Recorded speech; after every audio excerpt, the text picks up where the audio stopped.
I am unbelievable under stress.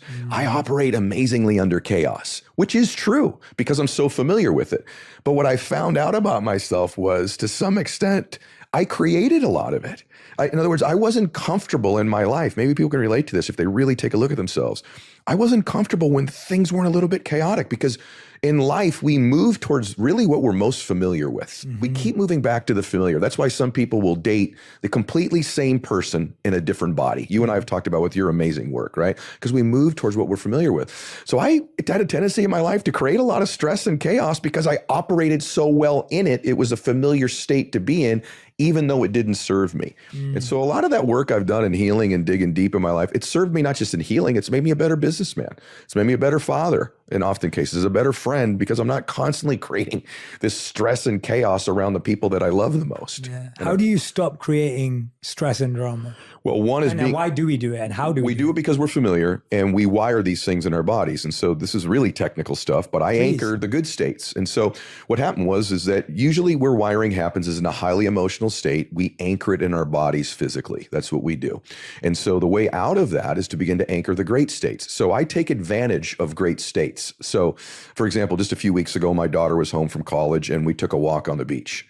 And it was just this blissful experience. It was me and one of the people I love the most in the world. And I'm feeling this great peace and love from my daughter as we're walking, and I anchored it.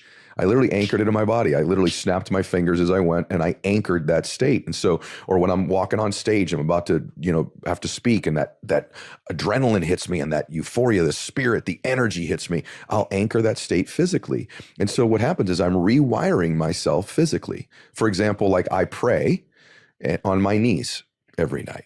And so I've been doing that for a number of years. I feel great peace when I pray. What's ironic about it is not only is the prayer now peaceful, but the actual physical move of getting on my knees triggers that state. So this is a very detailed answer, but I've rewired. I want the detail. We want the detail. Okay, so I've rewired. So everybody, when you're in that blissful state, anyone's ever heard a song from a different time and it just triggers a state.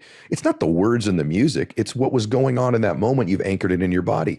So when I'm in a good state, a great state, I take advantage of it. I don't let it pass. I anchor it in my body, and I've sort of rewired myself so that when these ones that I don't want come along, I have a neurology I can change out of that move and do something physical. And it's simple. It's not complicated. It could be tugging your ear, feeling something on your shirt, something you do on your knees. So I've created like triggers in my life to put me back in that state. And over time, that's become my wiring now, not the old one. This is more familiar to me than the old one.